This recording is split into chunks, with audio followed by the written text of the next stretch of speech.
আসসালামু আলাইকুম, অপরাহ্নে তোমাদের স্বাগতম। তো আজকে পরীক্ষা দিয়ে যারা সাকসেসফুলি চলে আসছো আলহামদুলিল্লাহ বলো, কারণ আজকে প্রথম কথা হচ্ছে তোমাদের সাথে এটা খুবই অন্যায় হয়েছে। এই সিচুয়েশনে এই ভয়ঙ্কর সিচুয়েশনে আসলে কোনোভাবেই পরীক্ষা দেওয়া উচিত হয় না। আমার নিজের ব্যাচের স্টুডেন্ট মিনিমাম 5 থেকে 6 জন কমপ্লেন করছে যে তাদের শুধু এমসিকিউতে ইন্টারাপশন হয়েছে মিনিমাম 1 থেকে 2 বার। একবার কাউকে কাউকে তো এক রুম থেকে অন্য রুমে নিয়ে গেছে। ঠিক আছে, সো এটা খুবই অন্যায় হয়েছে আসলে তোমাদের সাথে। কারণ এই সিচুয়েশনে কি পরীক্ষা নেওয়া সম্ভব? কোনো কেন্দ্রেই তো ওইরকম ভালো ফ্যাসিলিটিস ছিল না। পানি নিষ্কাশন ব্যবস্থা নাই, পানি হাঁটু পর্যন্ত ডুবে আছে। একটা ওএমআর শিট ভিজার একটা সম্ভাবনা ছিল। তারপর হচ্ছে তোমার এডমিট কার্ডটা যদি কিছু হইতো, এই দায় কে নিত? তো যাই হোক, এইটা নিয়ে সেপারেট ভিডিওতে কথা বলবো। তোমরা সিকিউ সলভ ক্লাস, এইটা সিকিউ সলভ করতেছি, বাট অবশ্যই তোমাদের সাথে ভয়ঙ্কর অন্যায় হয়েছে এইটা। মানে এটা জাস্ট বলার কোনো অপেক্ষা রাখে না। এবং এর পরবর্তীতে আসলে কি হবে, ডেফিনেটলি একটা স্টেপ নেওয়া উচিত। এই সিচুয়েশনে আসলে কোনোভাবেই পরীক্ষা নেওয়া উচিত না। তো চলো, এরপরেও যারা সাকসেসফুলি কোনো ইন্টারাপশন ছাড়া দিয়ে আসতে পারছো আলহামদুলিল্লাহ বলো। তো আমরা চলো ক্লাসটা শুরু করি। আচ্ছা, তো প্রথমেই আসলে 1 নং কোশ্চেনটা আসছে। 1 নং কোশ্চেনটা মোটামুটি আমি বলবো যে সহজ আসছে, তোমাদের এটা অবশ্যই পারা উচিত। তো এই কোশ্চেনটা আসলে দেখো যে বলছে 20 মিটার উঁচু দালানের ছাদ থেকে 180 গ্রাম ভরের এম দেওয়া আছে 65 ms ইনভার্স 1 আনুভূমিক ব্যাগে, মানে এটা হচ্ছে আনুভূমিক প্রাস, ঠিক আছে, আনুভূমিক ব্যাগে নিক্ষেপ করা হইলো। তার মানে ঘটনাটা অনেকটা এরকম। আচ্ছা, গতে গিয়ে ঘটনা আলোচনা করবো। আমি আসলে কর্মদক্ষতা কাকে বলি এটা নিয়ে ছোট্ট করে বলি। তোমরা সবাই পারছো। কর্মদক্ষতা হচ্ছে আসলে তোমরা সবাই জানো যে ইনপুটের কত শতাংশ বা কত অংশ আউটপুটে কনভার্ট করতে পারছে বা অ্যাকচুয়াল কাজে কনভার্ট করতে পারছে, রূপান্তরিত হয়েছে, ওইটাই আসলে কর্মদক্ষতা। তার মানে তোমরা ফর্মুলা দিয়েও বলতে পারো, সংজ্ঞা দিয়েও বলতে পারো, কোনো সমস্যা নেই। আচ্ছা, খ নাম্বারটি একটু ইন্টারেস্টিং। খ নাম্বার বলছে কি সমভর সমব্যাসার্ধ, তার মানে ভর সমান ব্যাসার্ধ সমান একটি সিডি, একটি কয়েন স্থির অবস্থা হতে সমকৌণিক বেগ, সমকৌণিক বেগ মানে ওমেগা সমান, স্থির অবস্থা মানে ওমেগা ইনিশিয়ালি 0 ছিল, ইনিশিয়ালি কত ছিল? 0 ছিল, ঠিক আছে, প্রাপ্ত হলো। Okay fine. প্রযুক্ত টর্ক একই হবে কিনা? এখন টর্কের যে বেসিক ফর্মুলা সেটা আমরা কি জানি? Tau equals to I alpha. Tau equals to কি বলতো? I alpha. এখন আই কথার কথা ডিফারেন্ট হবে কিনা, আলফা কি সেটা দেখি। আলফা হচ্ছে ওমেগা, ফাইনাল ওমেগা সমান ইনিশিয়ালি জিরো। টাইমও এখানে কোনো ইস্যু না, টাইমও সমান হবে। তো আলটিমেটলি আলফা কি চেঞ্জ হবে? চেঞ্জ হবে না, আলফা সেম থাকবে। তার মানে ফ্যাক্টর হচ্ছে শুধু আই। তো আই দেখো, একটা হচ্ছে ডিস্ক আর একটা হচ্ছে তোমার নিরেট কয়েন। তার মানে ডেফিনেটলি ওদের স্ট্রাকচারে ডিফারেন্স আছে। স্ট্রাকচারে ডিফারেন্স থাকলেই কিন্তু সেটা কি বলতো, সেটা কি অবশ্যই সেটা কি হবে, সেটা মানে জড়তার ভ্রামক ডিফারেন্ট হবে, জড়তার ভ্রামক ডিফারেন্ট হবে। দ্যাট মিনস টাও অবশ্যই ডিফারেন্ট হবে। টাও কি করবে? ভ্যারি করবে, আয়ের সাথে ভ্যারি করবে। আই বাড়লে টাও বাড়বে, আই কমলে টাও কমবে, ঠিক আছে, ভেরি সিম্পল। এটা আশা করি সবাই পারছো। এইবার চলো আমরা আসলে ঘতে চলে যাই, মানে গতে চলে যাই। গয়ের যেই কেসটা বলছে যে 20 মিটার উঁচু দালান, তার মানে দালানের উচ্চতা কত বলতো? 20 মিটার। দালানের উচ্চতা 20 মিটার। সেই দালান থেকে আনুভূমিকভাবে নিক্ষেপ করা হয়েছে। Okay fine. তার মানে নিক্ষেপ যে পুকুরের স্টার্টিং কোথা থেকে বলতো? পুকুরের স্টার্টিং হচ্ছে 25 মিটার পরে। আবার পুকুরের একটা চওড়া আছে, পুকুরের চওড়া কত বলতো? 14 মিটার। 14 মিটার, তার মানে টোটাল কত বলতো? Total 39 metre. ওকে ফাইন, এইটুকু বুঝতে পারলে তোমার জন্য একেবারেই সহজ, ঠিক আছে। আচ্ছা, এরপরে বলছে কি যে কোশ্চেনটা কি 0.7 সেকেন্ড পর টেনিস বলটির ভরবেগ নির্ণয় করো। তার মানে ভরবেগ নির্ণয় করব আমার P equals to M V. M তো আমি জানি, ভিটা বের করবো। এম আমি জানি, ভিটা বের করবো। তো ভি বের করবো আমি কি? আনুভূমিক প্রাস ভাই। এটা তো সবাই জানো যে ভি এর দুইটা উপাংশ থাকবে, একটা ভি এক্স একটা ভি ওয়াই। তো ভি এক্স তো ডিরেক্ট 65, এটা দেওয়া আছে, কোনো ইস্যু না। ভি এক্স ডিরেক্ট 65 দেওয়া আছে। আর ভি ওয়াইটা কি হবে? আনুভূমিকের দিকে তো জি এর কোনো উপাংশ নাই, বাট আনুভূমিক না, হ্যাঁ আনুভূমিক দিকে জি এর কোনো উপাংশ নাই, বাট উলম্ব বরাবর কিন্তু জি এর একটা উপাংশ আছে, জি এর একটা উপাংশ আছে। তাহলে ভি ওয়াই কিন্তু ইউ প্লাস এটি, কথার কথা বেসিক ফর্মুলা ইউ প্লাস এটি। তো ইউ তো এখানে 0, যেহেতু ওই আনুভূমিক দিকে যাচ্ছে, ওইটার উলম্ব কোনো উপাংশ আছে? ইনিশিয়ালি নাই। তার মানে ইউ প্লাস এটি, এটি বলতে কি জিটি, শেষ, ইউ প্লাস জিটি। তার মানে ওভারঅল ভি হবে root over V X square plus V Y square, V X square plus V Y square. তো ভি ওয়াই কত? 9.8 ইন্টু 0.7, আর ভি এক্স তো 65, তার মানে root over 65 square plus 9.8 into 0.7 কত? 9.8 into 9.8 into 0.7 কত আসতেছে? 6.86, 6.86 হোল স্কোয়ার। তার মানে ওভারঅল আসতেছে হচ্ছে 65 square plus answer square, very simple, এটা খুবই সহজ, 65.36। এটা কিন্তু একেবারে কমন বোর্ড কোশ্চেন, এটা কোনো প্যারা নেই, সবাই হয়েছে আশা করি। MS ইনভার্স 1, এটা কিন্তু বেগ, ঠিক আছে, ভরবেগ হচ্ছে এটার সাথে কি গুণ দিবা বলো তো, 180/1000, 180/1000 গুণ দিবা। ওকে, তার মানে আনসার কত আসতেছে, আনসার হচ্ছে answer into 180 divided by 1000, 11.76। Answer কত আসতেছে, আনসার আসতেছে হচ্ছে এই যে দেখো 11.76, মানে যেই ভ্যালোসিটি বের করছে ওইটার সাথে জাস্ট ভরটা গুণ দিবা, ভর কত 180/1000, ঠিক আছে, 11.76 ইউনিট হচ্ছে kg metre per second, kg metre per second. এবার চলো ঘতে চলে যাই, বলছে নিক্ষেপণ বেগের মান, নিক্ষেপণ যে ব্যাগের মান আনুভূমিকভাবেই নিক্ষেপ করবো, বাট সেই নিক্ষেপণ ব্যাগের মান কোন সীমার মধ্যে, মানে একটা রেঞ্জ, এটা একটু ঘুরাই দিছে, সীমা টিমা নর্মালি থাকে না, সীমার মধ্যে রাখলে উদ্দীপকের টেনিস বলে পুকুরে পড়তে পারে। এখন পুকুরে পড়বে, তার মানে কাহিনী দেখো, এটা হচ্ছে বিল্ডিং ছিল, এই বিল্ডিং থেকে এইখানে আসছে, তার মানে এইটা হচ্ছে আমার পুকুরের স্টার্টিং, বলছিলাম আগেই, এটা হচ্ছে পুকুরের শেষ, তার মানে টোটাল কত 39, টোটাল 39, ঠিক আছে, বাট এই রেঞ্জটা কত 25, তার মানে 25 থেকে শুরু 39 পর্যন্ত আমার দূরত্বের রেঞ্জ হইতে পারে, আনুভূমিক দূরত্ব, আই রিপিট, আনুভূমিক দূরত্ব হইতে পারবে 25 থেকে 39।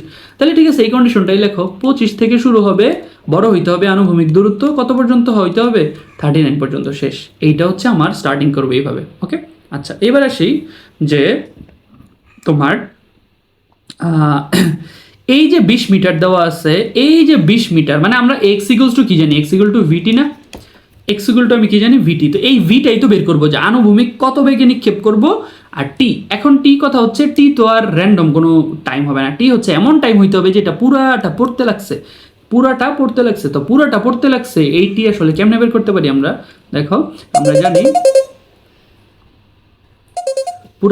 পুরাটি আমরা কেমনে বের করতে পারি, পুরাটি আসলে আমরা এইভাবে বের করতে পারি যে আমরা জানি S equal to half GT square, ওইটা থেকে বের করতে পারবে, তাহলে টি কত বলো তো, √2h divided by g, √2h divide by g, তাহলে 2h ডিভাইড বাই জি আসলে কত আসে আমাদের দেখি, √2 ইন্টু এইচ কত 20, এইচ কিন্তু এইটা এই যে উলম্ব সরণ কত 20 ডিভাইডেড বাই 9.8, কত আসছে 2.02, তাহলে টি এর ভ্যালু আসছে 2.02, তাই না, তাহলে ভি ইন্টু 2.02 অলমোস্ট, ঠিক আছে। তাহলে এবার আমরা সিমিলারলি জাস্ট এই জায়গায় বসাই দিব যে 25 থেকে শুরু 2.02 ভি, যে ভিটা আসলে আমি বের করবো 39, তাহলে এখান থেকে রেঞ্জ আমি ইজিলি পাই যাচ্ছি, 25কে আমি 2.02 দিয়ে ভাগ দিব, 25 বাই 2.02 কত আসে বলো তো 12.37 থেকে ধরে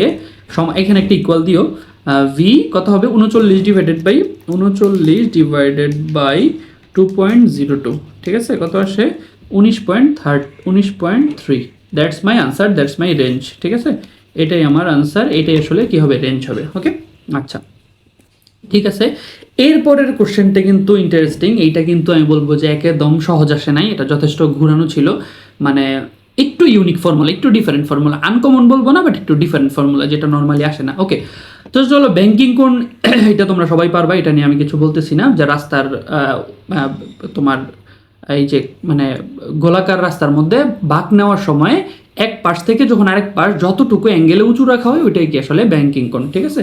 আচ্ছা, ঘূর্ণনক্ষ হতে ভিন্ন দূরত্বে কারণ সময়ের কৌণিক বেগ একই, তবে রৈখিক বেগ ভিন্ন কেন। আচ্ছা, তাহলে ঘূর্ণনক্ষ, কথার কথা একটা চাকতির ঘূর্ণনক্ষ ধরো মাঝ বরাবর, একদম মাঝ বরাবর ঘুরতেছে, তো একটা চাকতির বিভিন্ন কণা হইতে পারে, এখানে একটা কণা হইতে পারে, এখানে একটা কণা হইতে পারে, ঠিক আছে, এখানে একটা কণা হইতে পারে, এখানে একটা কণা হইতে পারে, তাহলে এটা কণা 1, এটা কণা 2, তাহলে এই যে দুইটা কণার রৈখিক বেগ ভিন্ন, তবে কৌণিক বেগ সমান। এখন আমরা কি জানি বলতো, ভি ইকুয়ালস টু মানে রৈখিক বেগ ইকুয়ালস টু ওমেগা আর জানি না, তো কৌণিক বেগ সমান, ঠিক আছে, বাট ভি কার উপর ডিপেন্ডেন্ট, আর এর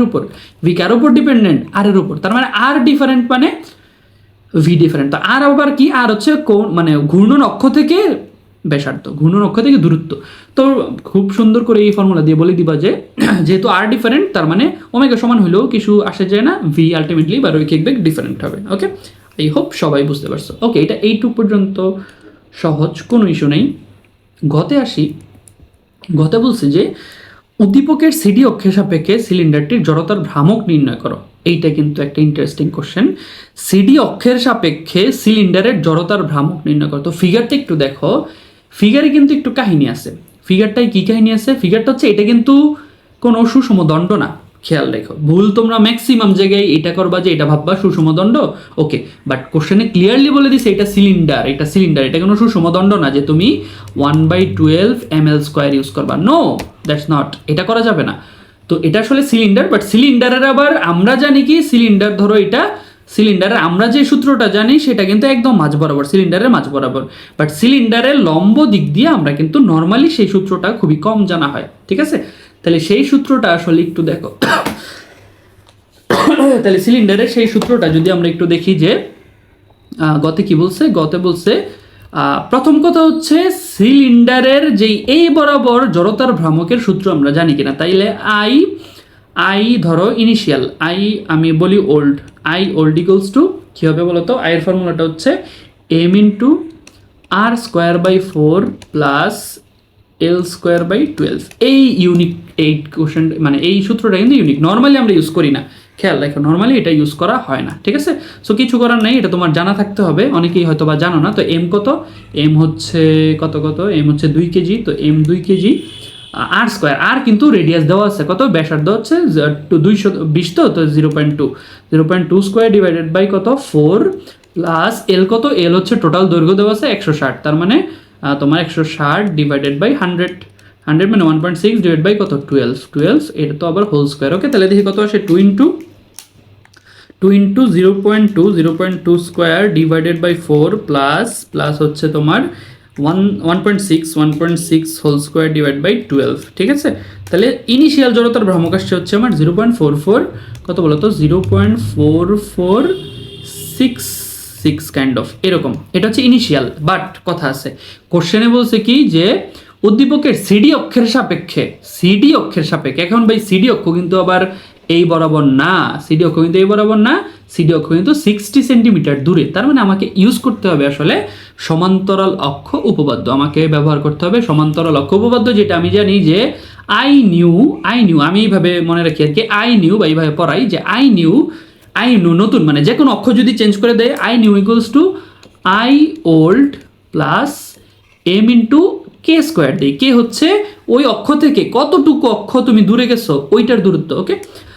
তাহলে আই ওল্ড আমরা পাইলাম কত, 0.4466 প্লাস এম কত, এম সম্ভবত 2 ইন্টু কে কত ভাই, কে হচ্ছে কত 60 সেন্টিমিটার দূরে, মেইন অক্ষ থেকে 60 সেন্টিমিটার দূরে, তার মানে 60 ডিভাইডেড বাই 100² কত আসবে সম্ভবত, plus M 2 into 60 divided by 100² কত আসছে বলো তো, 1.166 কাইন্ড অফ 7, ঠিক আছে? এইটা হচ্ছে আমার জড়তার ভ্রামকের উত্তর, ঠিক আছে? এটা গ, ওকে? আই হোপ সবাই বুঝতে পারছো, কোনো ইস্যু নেই, সবাই বুঝতে পারছো। এইটা কিন্তু ডিফারেন্ট ছিল, এটা অবশ্যই পারার জন্য যথেষ্ট, মানে একটু ইউনিক ফর্মুলা চলে এসছে, মানে নর্মালি আসে না, তো এটা প্যারা নাই, এটা আশা করি সবাই পারছো, অনেকেই পারছো, বাট সবাই হয়তো বা এটা পারো নাই, ওকে ফাইন, এটার জন্য মন খারাপ করার কিছু নেই। আমরা আচ্ছা এবার চলো আমরা ঘতে চলে আসি। ঘতে বলছে কি উদ্দীপকের সিলিন্ডারের ঘূর্ণন গতিশক্তি চাকতির ঘূর্ণন গতিশক্তির 5 গুণের অধিক। আচ্ছা তাহলে উদ্দীপকটা একটু আরেকবার দেখি, যে এটা ক্লিন করে দিই।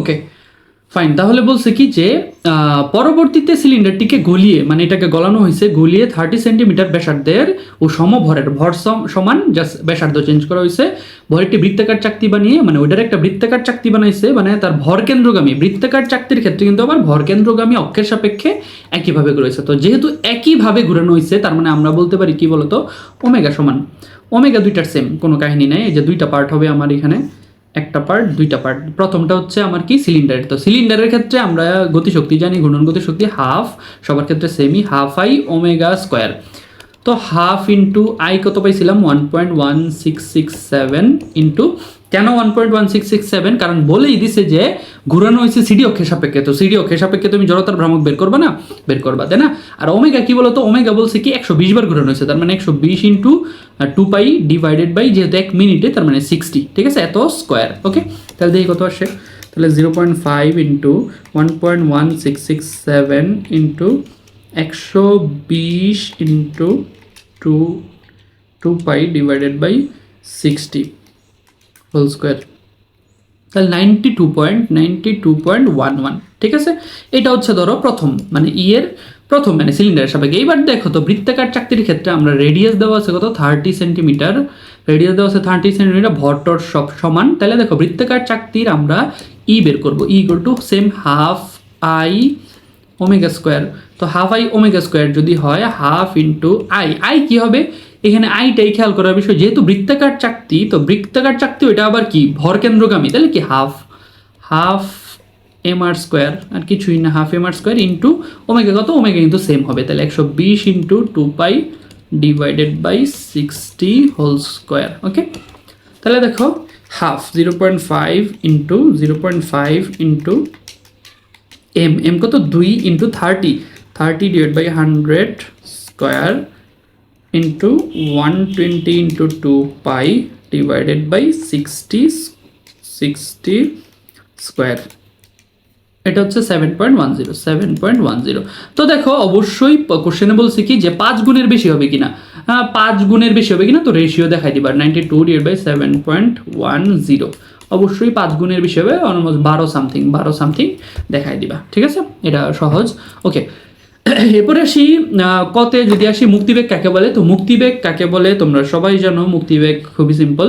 মুক্তিবেগ হচ্ছে এমন একটা বেগ যেটা হচ্ছে কৃত্রিম বেগ, উপগ্রহকে যদি আমরা মানে নিক্ষেপ করি এমন বেগে যেই বেগে সেই পৃথিবীকে ছাড়াই যাবে, ঠিক আছে, আচ্ছা মানে শূন্যতে চলে যাবে। ওকে, আচ্ছা পৃথিবীর পৃষ্ঠ হতে কোনো বস্তুকে গভীরে নিয়ে গেলে জি এর মান হ্রাস পায় কেন? তার মানে দেখো পৃথিবী পৃষ্ঠ হতে যদি তুমি নিচে নামো, পৃথিবী পৃষ্ঠ হতে যদি তুমি নিচে নামো তাহলে জি এর মান হ্রাস পায় কেন? তুমি এটা ফর্মুলা দিয়েও এক্সপ্লেন করতে পারো, যে এটা আসলে তুমি ফর্মুলা দিয়েও এক্সপ্লেন করতে পারো, চার্ট লাগাই একটু, হ্যাঁ তুমি এটা ফর্মুলা দিয়েও এক্সপ্লেন করতে পারো যে আমরা জানি মানে ভূপৃষ্ঠের গভীরে g prime equals to g into 1 minus h by r, ঠিক আছে, 1 মাইনাস এইচ বাই আর, তার মানে জি আসলে এইচ এর সাথে সাথে কী হবে বলো তো, তুমি যত গভীরে যাবা জি তত কি বলতো কমতে থাকবে, একটা সময় এসে কি জিরো হয়ে যাবে, তো এটা দিয়ে সুন্দর ফর্মুলা দিয়ে তুমি এক্সপ্লেন করে দিবা, ফাইন। তারপরে হচ্ছে তোমার কি বলছে, উপগ্রহটিতে উল্লিখিত উচ্চতায় নিয়ে কৃত কাজ। আচ্ছা উচ্চতায় নিয়ে কৃত কাজ, তো এবার উচ্চতাটা দেখো এমন একটা উচ্চতা যে 2500 কেজি ভরের একটি বস্তুকে কৃত্রিম উপগ্রহে পরিণত করার জন্য ভূপৃষ্ঠ হতে এত উচ্চতায়, তার মানে উচ্চতাটা এমন একটা উচ্চতা জি কিন্তু আর ধ্রুবক নাই, জি হয়ে গেছে এখন কি ভ্যারিয়েবল, ঠিক আছে। তো জি যখন ভ্যারিয়েবল তখন আমরা কোন ফর্মুলা ইউজ করি, আমরা জানি সবাই জি যখন ভ্যারিয়েবল তখন আমরা কোন ফর্মুলা ইউজ করি, কৃত কাজের জন্য কৃত কাজ চাইছে, তাহলে কৃত কাজের জন্য আমরা জানি G M 1/r minus 1/r plus H, এটা সবাই জানি আমরা। যখন জিটা কি কনসিডার করতে হবে যে না জি আর ভ্যারিয়েবল নাই, 9.8 আর নাই, মানে উচ্চতা অনেক বেশি, তখন কিন্তু আমরা কৃতকাজের ক্ষেত্রে এই ফর্মুলাটি ইউজ করি। তাহলে ভ্যালুগুলো বসাইলে আনসার কত আসে, আমি আর লং করতেছি না, আনসার আসে হচ্ছে 1.348 ইন্টু 10⁻11 জুল, ঠিক আছে, আনসার আসে। তো তোমরা এই ফর্মুলাটাও যদি ইউজ করতে পারো বসাও তাহলে 2 মার্কস পাওয়া যাবে, ঠিক আছে। আচ্ছা এবার আসি পৃথিবীর পৃষ্ঠ হতে এরপরে আসি ভূপৃষ্ঠ হতে কৃত্রিম উপগ্রহটিকে স্থির বলে মনে হবে কিনা। তাহলে ভূপৃষ্ঠ থেকে কৃত্রিম উপগ্রহ স্থির বলে মনে হবে কিনা কখন, যখন টাইম পিরিয়ড কত বলো তো 24 ঘন্টা হবে। এখন 24 ঘন্টা হওয়ার জন্য আমরা, এটা খুবই সহজ একটা কোশ্চেন আসছে আসলে, তো টাইম পিরিয়ডের ফর্মুলা আমরা কি জানি, T equals to twice pi divided by R plus h whole cube divided by GM, সব ভ্যালু দেওয়া আছে, তুমি টি বের করবা, এটা অলমোস্ট কত আসবে 27.5 ঘন্টা, মানে যেটা কি নট ইকুয়ালস টু 24 ঘন্টা, ঠিক আছে। তার মানে কি স্থির হবে না, কি হবে না বলো তো, স্থির হবে না, ঠিক আছে। তো একটা ভিডিওতে অনেক বড় হয়ে যাচ্ছে, আমরা পার্ট 2, তোমরা পার্ট 2তে হচ্ছে পরের বাকি 5টা কোশ্চেন পেয়ে যাবা ইনশাল্লাহ, ঠিক আছে। সো আমাদের চ্যানেলে যারা প্রথমবার আসছো অবশ্যই চ্যানেলটিকে সাবস্ক্রাইব করবা, কারণ তোমাদের আসলে পরীক্ষা চলাকালীন সমাধান, ক্লাস, সাজেশন, গুরুত্বপূর্ণ সকল সাজেশন আমরা কিন্তু নিয়ে আসবো ইনশাল্লাহ, তোমাদের এই চ্যানেলেই পেয়ে যাবা। তো ঠিক আছে, আসসালামু আলাইকুম।